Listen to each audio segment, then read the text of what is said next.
If you want cheap and reliable coins, check out cheaputcoins.com. They now have preloaded accounts for both PlayStation and Xbox, so there'll be a link in the description down below. Use Fangs for a 5% discount. Hey guys, how's it going? It is Fangs, and welcome to what you guys have been asking me for, so I decided to do it today, and that is going to be a story time with Fangs. I don't know what I should start calling these, but you guys always told me you want me to, like, I did the ghost stories, I did, where I almost got kidnapped and all that stuff, so I wanted to bring you one today. And the one that's going to happen today will be the story of how I spent my first time in the back of a cop car. So, picture painted. I was 19 years old. It was New Year's Eve. For one, if you're ever going out on New Year's Eve, you probably should never leave the location. If you're going to be drinking, whether you're underage or you're 21 or not, once you get to a location, you should never leave it unless you're taking a taxi home or someone's picking you up and taking you home. But in this story, that didn't happen. So I'm 19. I am still dating Will at this time. We're boyfriend and girlfriend. I do not know how long. I think we'd probably been together like 3 years by now.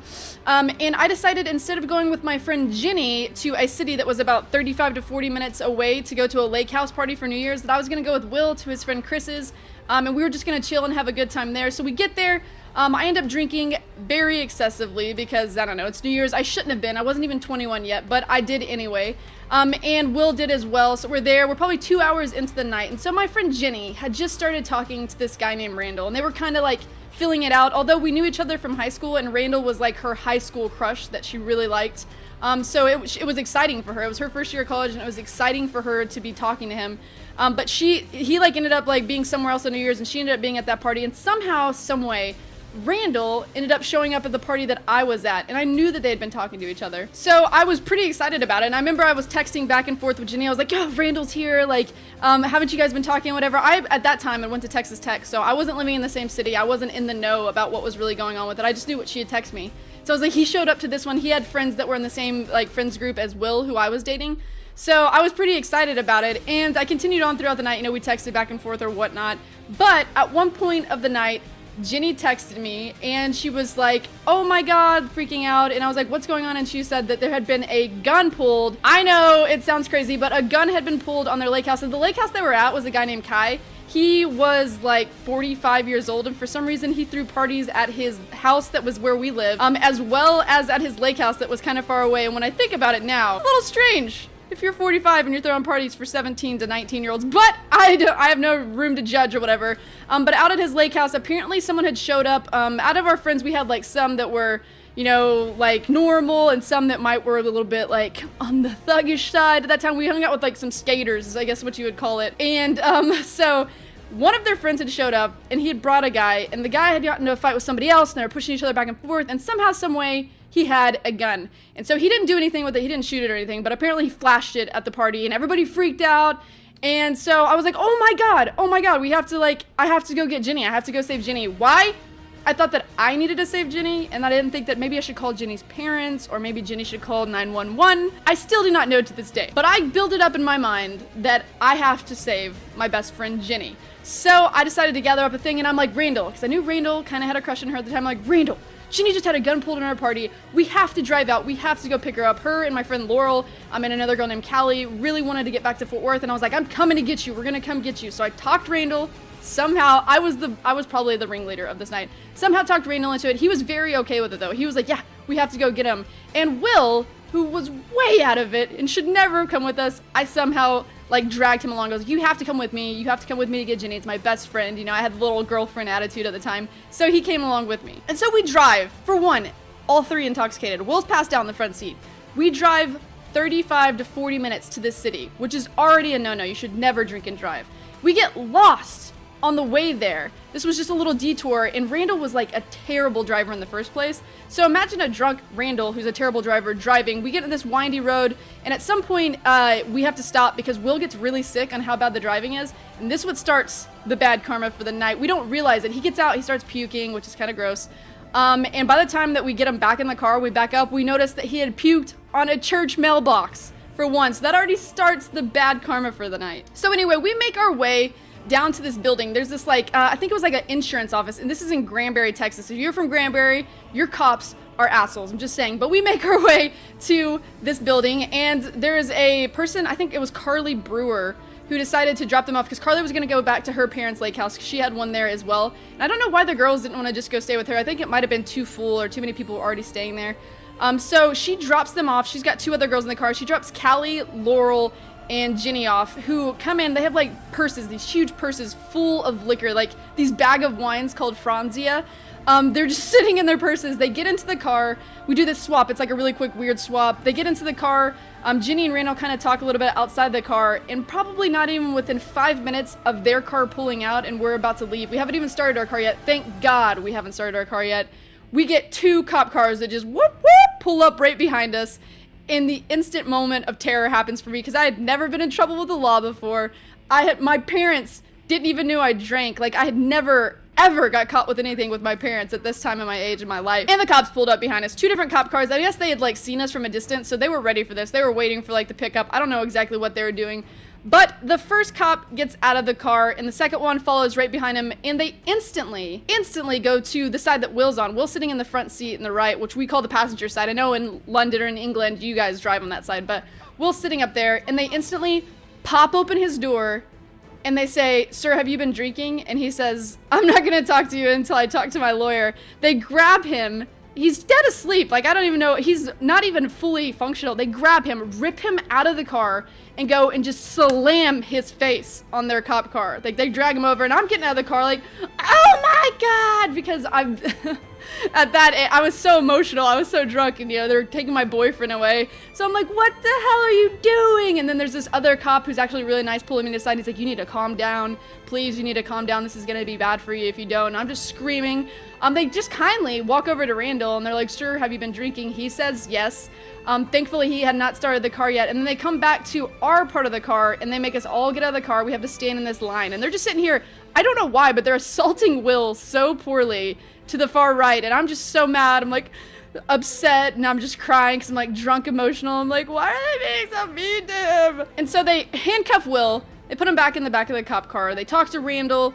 They, you know, he says he's been drinking. They handcuff him, and they hold him off to the side at first, and they come to us as a line of girls, and they're like, okay, we're gonna need you girls to blow in our breathalyzer, which you can deny. There are some nights, I know in Texas, where you have to blow in the breathalyzer, but you can deny blowing in the breathalyzer. You don't have to do it.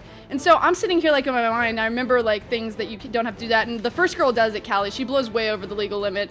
We can't be drinking at all. You're gonna get a ticket no matter what. So she blows over it, then Laurel does it, she blows over it, and then Ginny, I'm like, Ginny, do not blow into that. And she's like, oh, but they told me that I might be sober enough to drive us home. And I'm like, no, they're just trying to trick you. Like, do not blow into that. And she does it anyway, and of course, she's like twice the legal limit, so she's definitely not driving us home. And then they get to me, and I'm of course like, nope, I'm not gonna do it. I don't have to do it. You're not gonna make me do that. And so they fought with me for about 5 minutes, and finally they put us all back into the back of our car, and they started writing us tickets, which was a problem in the first place. I thought I was gonna get arrested anyway. And then they take Randall and they put him in the back of their cop car. So it's all girls. We're all younger than them. Randall's actually of age, so he could be drinking, but they give him a PI, and they give Will a minor consumption. He's about to be 21 in a month, which stinks for him. They throw them in the back of the cop car, and then my friend Laurel's like, nah, that's sexist. That is sexist. I'm not gonna let this happen. So she gets out of the car and she's like, you sexist assholes. You're taking the guys to jail. You're not taking us to jail. And we're sitting here like, Laurel, shut up. Laurel, shut up. And they're like, oh, you want to go to jail? And she's like, yeah, I do. And they snap the handcuffs on her, put her in the back of the cop car. And we're just sitting here like shocked, shaking, like, oh my God, what is happening right now? And so they write us a ticket. They write me a ticket, even though I didn't blow in the breathalyzer. And they said, well, it smells like alcohol in the car, so you get a ticket too because you're minor in possession or something like that. It was some stupid nonsense I had never heard of in my entire life. And they drive off, they take the guys away, and they're like, well, you guys, nobody's here to pick you up. We couldn't like get a hold of anybody, so we're gonna have to take you to the station as well. So they take all 3 of the girls that are the rest of us. They put us in the back of their cop car. We get in the car with this guy who was actually the nicer police officer. We called him Officer Hottie.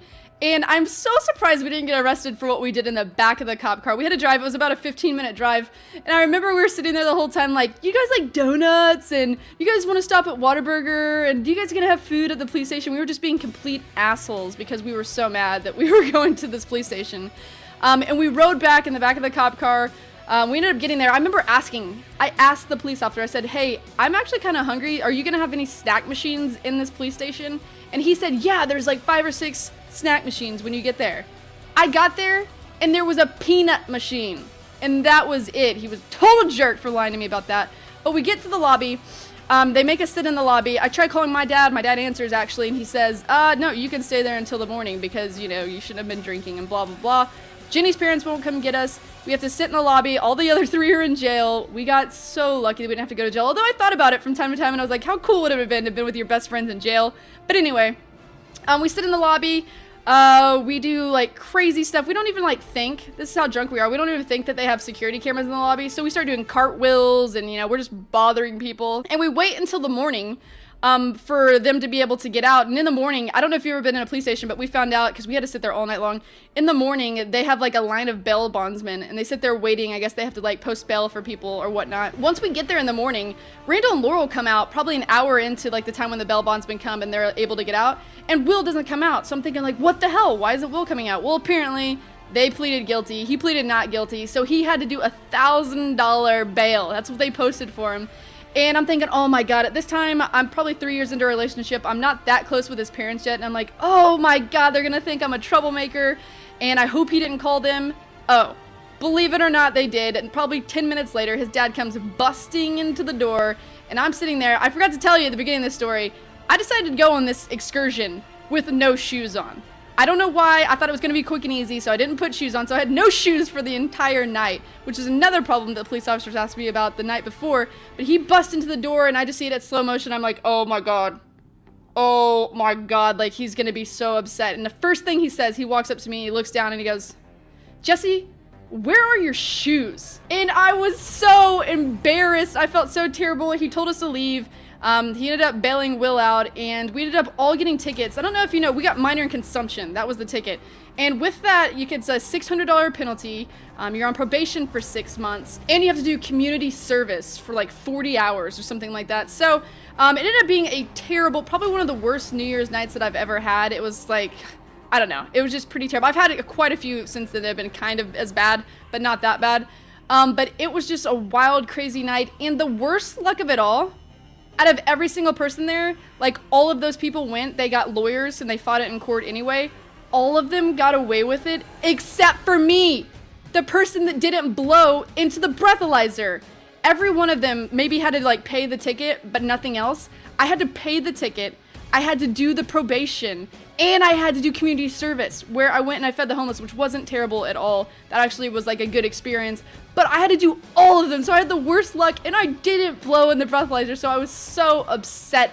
But yeah, that is my story, guys. That was my story. I don't know if it was that crazy or that exciting, but that was my first time in the back of a cop car. And it was terrifying, but kind of exciting at the same time. I don't know how to explain it, because probably I wasn't going to actual jail. So that's what made it nice for me.